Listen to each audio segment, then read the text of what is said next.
రథసారథులు పెద్దలు రామచంద్రరావు గారు, గౌరవ మంత్రివర్యులు కిషన్ రెడ్డి గారు, బండి సంజయ్ గారు, గౌరవ శాసనసభాపక్ష నాయకులు మహేశ్వర్ రెడ్డి గారు, గౌరవ పార్లమెంట్ సభ్యులు, గౌరవ శాసనసభ్యులు, గౌరవ శాసన మండలి సభ్యులు, వేదికమైనటువంటి పార్టీ నాయకులకు, సహచర కార్యకర్తలు, నాయకులకు, మీడియా మిత్రులందరికీ నమస్కారం. భారత్ మాతాకి, భారత్ మాతాకి, నరేంద్ర మోడీ గారి నాయకత్వం.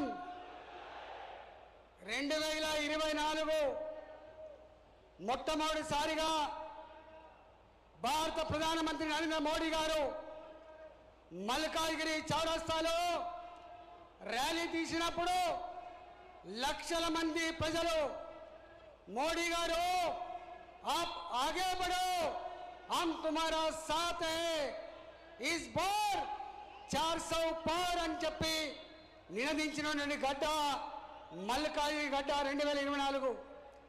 నేను మొట్టమొదటిసారిగా పార్లమెంట్లో అడుగుపెట్టినాం. అంతకుముందు శాసనసభ అనుభవం ఉన్నప్పటికీ కూడా పార్లమెంటు అనుభవం నాకు లేదు. కానీ ప్రెసిడెంట్ ఆఫ్ ఇండియా ధన్యవాదాలు చెప్పే తీర్మానంలో నరేంద్ర మోడీ గారు మాట్లాడడం లేచినప్పుడు 200 పైచిలుకున్నటువంటి ప్రతిపక్ష పార్టీ ఎంపీలు ఆనాడు మోడీ గారి పోడియం చుట్టుముట్టి అయిపోయింది అయిపోయింది మేము గెలిచినామని చెప్పి ఎంత డిస్టర్బ్ చేసిందో ఆనాడు భారత జాతి ఆ ఎంపీలు నిర్వహించిన తీరు, బిహేవ్ చేసిన పద్ధతి ఇప్పటికి కూడా భారత జాతి మర్చిపోదు. దానికి ప్రతిఫలమే మూడోసారి ముచ్చటగా దేశ ప్రధానమంత్రిగా వారు ప్రమాణ స్వీకారం చేసిన తర్వాత భారత జాతి ఒకటి నిర్ణయించుకున్నది, లాభం లేదు. మనం మోడీ గారి వీకడం అంటే భారత జాతి వీకైనట్టు, భారతదేశం వీకైనట్టు. మోడీ గారికి అండగా ఉండాలి. పార్టీలతో సంబంధం లేదు, రాజకీయాలతో సంబంధం లేదు. భారతదేశం అఖండ భారత్గా ఉండాలంటే, ప్రపంచ చిత్రపటం మీద భారతదేశం వెలగాలంటే మోడీ గారు స్ట్రాంగ్ కావాలని చెప్పి ఆనాడే భారత జాతి నిర్ణయించుకుంటుంది. అందుకే ఎక్కడ ఎన్నికలు జరిగినా, మూడోసారి ప్రధానమంత్రి అయిన తర్వాత ఎక్కడ ఎన్నికలు జరిగినా కూడా అది హర్యానా కావచ్చు, అది మహారాష్ట్ర కావచ్చు, అది ఒరిస్సా కావచ్చు, నిన్న మొన్న బెంగాల్ కావచ్చు, ఎగిరిన జెండా కాషాయ జెండా గెలిచింది. మన ఆత్మగౌరవం గెలిచింది. ఇవాళ రేవంత్ రెడ్డి సర్కార్ అందరూ మర్చిపోయినారు. ఇక రేవంత్ రెడ్డి సర్కార్ని హామీల గురించి గుర్తు చేయొద్దు, ఏ సమస్య గురించి అడిగే పరిస్థితి లేదు. ఉన్న సమస్యలు కూడా పరిష్కరించే దమ్ము రేవంత్ రెడ్డి సర్కార్కు లేదు. రేవంత్ రెడ్డి సర్కార్కి ఒకటే యావ, ఒకటే ధ్యాస. హైదరాబాద్లో ఉన్న లక్షల కోట్ల విలువ చేసే భూములని అడ్డగోలుగా అమ్ముకొని, అడ్డగోలుగా ల్యాండ్ మాఫియా ఆక్రమించుకొని వేల కోట్ల రూపాయలు కాంగ్రెస్ పార్టీ ఢిల్లీ హైకమాండ్కు పంపించే ప్రయత్నం చేస్తా ఉన్నారు. ఇవాళ ఒక బంగారు బాతుకుడులాగా కాంగ్రెస్ పార్టీకి తెలంగాణ ఇవాళ మిగిలినట్టుగా కనబడతా ఉంది. ఆనాడు కేసీఆర్ కుటుంబ పాలనతో ఎట్లా దోసుకున్నాడో ఆనాడు ఆయన దోసుకుంటే ఇవాళ 2.5 సంవత్సరాల కాలంలో అంతకంటే ఎక్కువ దోపిడీ జరిగినట్టుగా ప్రజలు భావిస్తూ ఉన్నారు.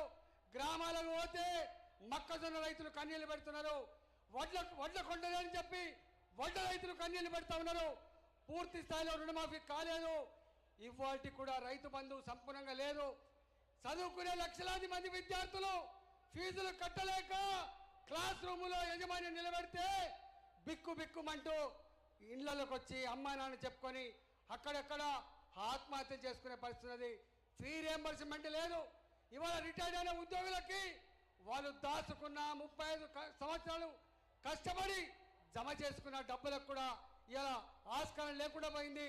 ఒక్క మాటలో చెప్పాలంటే తెలంగాణ అప్పుల ఊబిలో కూరుకుపోయింది. రాబోయే కాలంలో ఈ అప్పుల ఊపిలో కూరుకుపోయిన తెలంగాణ మళ్ళా పాత గ్లోరీ రావాలంటే, హైదరాబాద్ తెలంగాణ రాష్ట్రం బాగుపడాలంటే భారతీయ జనతా పార్టీ మాత్రమే ఇది సాధ్యం చేయగలదని చెప్పి గంటా పదంగా తెలంగాణ రాష్ట్రంలో ప్రజలు భావిస్తూ ఉన్నారు. ఇంతకుముందు మనం చూసినాం ఏమిచ్చింది. ఆనాడు కూడా మోడీ గారిని హైదరాబాద్కి వచ్చినప్పుడు ఇదే ఆనాడు ఉన్నటువంటి కేసీఆర్ ఆనాడి ప్రభుత్వం ఏం ముఖం పెట్టుకొని వస్తున్నాం అని చెప్పిండ్రు. ఏం ముఖం పెట్టుకొని వస్తున్నామని చెప్పిన ఆనాటి కేసీఆర్ ప్రభుత్వాన్ని బొందబెట్టిండ్రు తెలంగాణ ప్రజలు. మళ్ళీ ఇవాళ కూడా అబద్ధాలు ఆడుతున్నారు. ఒకవైపు ఏమో ఇవాళ 9,400 కోట్ల రూపాయలతో అభివృద్ధి పథకాలని జాతికి అంకితం చేస్తే ఇవాళ యాడ్ ఇచ్చుకుంటా ఉన్నారు. మళ్ళీ మోడీ గారు వెళ్ళిపోయిన తర్వాత మళ్ళీ ఒకటే పాట, 8 మంది ఎంపీలను గెలిపిస్తే ఏమరగబెట్టిందని చెప్పి మాట్లాడుతున్నారు. 8 మంది ఎంపీలను గెలిపిస్తే ఇవాళ తెలంగాణలో ఎన్ని వేల కిలోమీటర్ల నేషనల్ హైవేస్ వెళ్తున్నాయి. కాజీపేట కోచ్ ఫ్యాక్టరీ ఎవరి కోసం అని చెప్పి మాట్లాడుతున్నావు. ఇవాళ గిరిజన విశ్వవిద్యాలయం కావచ్చు, ఇవాళ రైల్వే లైన్లు కావచ్చు, రైల్వే స్టేషన్ నిర్మాణం కావచ్చు. ఒక్క మాటలో చెప్పాలంటే కేంద్ర ప్రభుత్వం కనుక నిధులు ఇవ్వకపోతే గ్రామ పంచాయతీ సిబ్బందికి జీతాలు ఇచ్చే పరిస్థితి లేదు, మున్సిపాలిటీలో పనిచేసే కార్మికులకి జీతాలు ఇచ్చే పరిస్థితి లేదు. ఇవాళ ఒకటి ఇవాళ ఉత్త చిప్ప చేతికి ఇచ్చిండ్రు. మాటల గాయంతో మీడియాని మేనేజ్ చేసి కాలం గడిపే ప్రయత్నం చేస్తా ఉన్నారు. కానీ ఇది చెల్లదు. రాబోయే కాలంలో ఎప్పుడు ఎన్నికలు వచ్చినా బెంగాల్లో ఏ తీర్పు అయితే వచ్చిందో అదే తీర్పు తెలంగాణ రాష్ట్రం కూడా పునరావృతమవుతుందని చెప్పి హెచ్చరిస్తూ ఇవాళ తెలంగాణ రాష్ట్రంలో కార్యకర్తలుగా నాయకులుగా మనందరం కూడా కలిసిమెలిసి పనిచేసుకొని కాషాయ జెండా గెలుపు కోసం, కమలంపు వికాసం కోసం ఇవాళ మన హైకమాండ్ తెలంగాణ రాష్ట్రంలో మన పార్టీ గెలవాలని చెప్పే సంకల్పం ఏమవుతుందో ఆ సంకల్పానికి మనందరం కూడా కలిసికట్టుగా పనిచేసి ముందుకు పోదామని చెప్పి రాబోయే కాలంలో ఏ ఎన్నికలు వచ్చినా కూడా, ఇక జిహెచ్ఎంసీ ఎన్నికలు వచ్చినా, రేపు జిల్లా పరిషత్ ఎన్నికలు వచ్చినా తప్పకుండా ఆ జిల్లా పరిషత్ల మీద, మున్సిపాలిటీల మీద మన జెండా ఎగిరేయాలని చెప్పి కోరుకుంటూ సెలవు తీసుకుంటున్నా. భారత్ మాతాకి నరేంద్ర మోడీ నాయకత్వం.